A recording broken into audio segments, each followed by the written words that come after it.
What's going on? Ooh.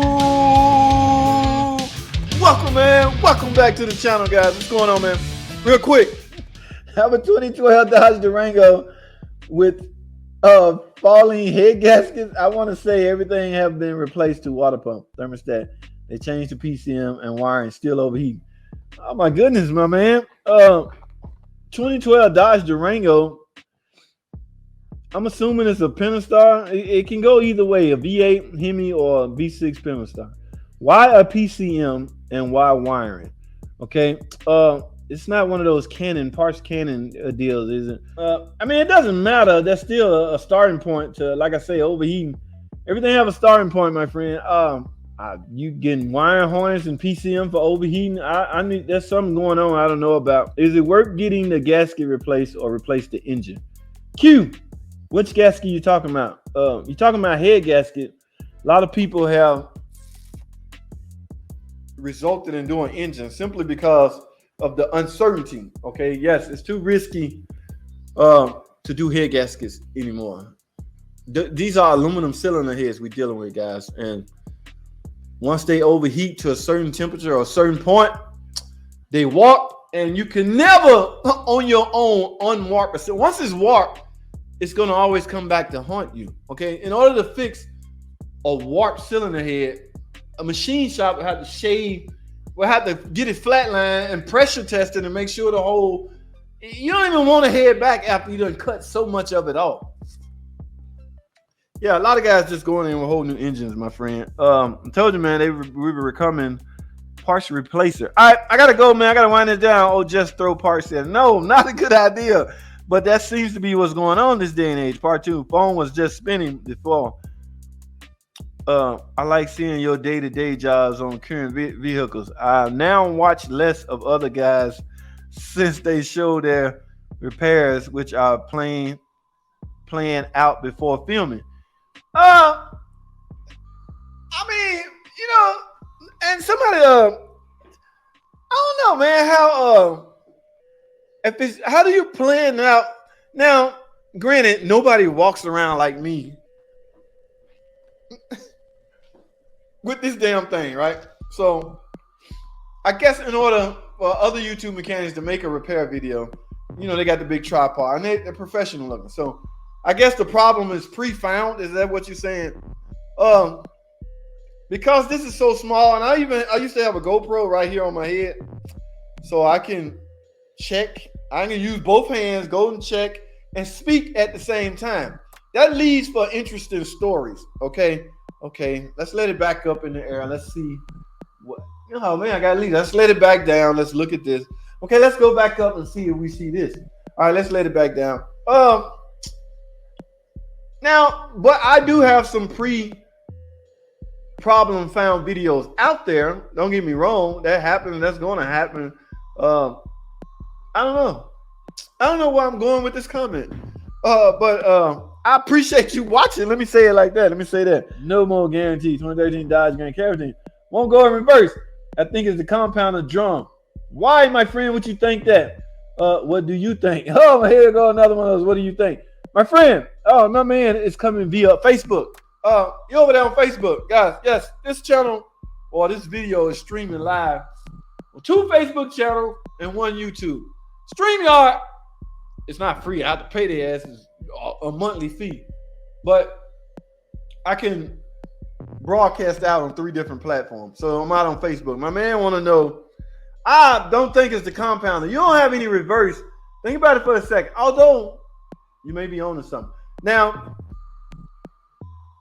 2013 Caravan is equipped with a 62 TE, right? Okay, so in that input clutch assembly, the whole clutch assembly that you pull out, there is a reverse clutch pack in that. All right, it's only 2 discs and 1 steel. All right, now there's also a reverse holding clutch in the second part of the transmission. That has to work, and this has to work for you in order for you to have reverse. Now, a lot of people will say, what is your pressure? First thing to do is check pressure. If you're getting pressure to the reverse port, man, you ain't got no choice. You got to take this transmission out. All right. Compounder can come out by itself, but you're taking a chance. You're taking a chance because You take the cover off, bang out the compounder, disassemble it. And by the way, you can buy a reconditioned compounder a lot cheaper than you can a build one.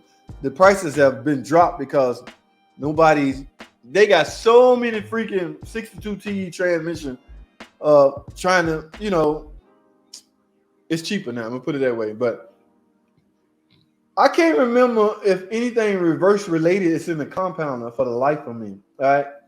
This is a six-speed transmission. And I do know there's a reverse clutch pack and there's a reverse holding clutch. Now, keep in mind, none of that matters if the valve body is not directing fluid to the proper ports. If the valve body not sending fluid to reverse clutches or whatever, none of that matters. All bets are off. So, why you didn't say something, man? Why you didn't say that you didn't enter a trouble code into this? This is a freaking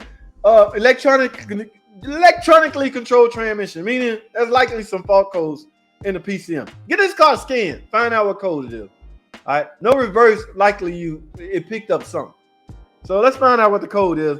That will help put you in the right direction, my friend. Put a mechanic in the right direction. I wouldn't make fixing the compounder my first guess or my first choice. Okay, let's at least scan it first and see if you can come up with something simple. The jerks as I proceed to take off. Feel like someone rear-ended the truck. I believe something wrong with the transmission, or could it be a bad converter?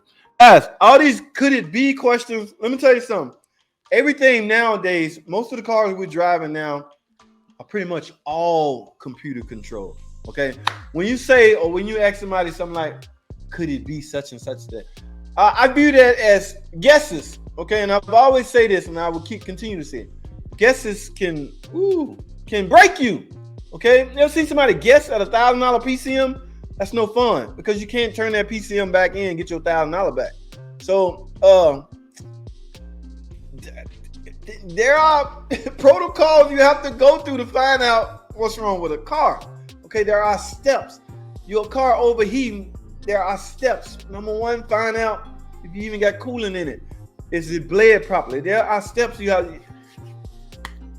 But could it be such and such? Yes, it could be anything, but you don't want.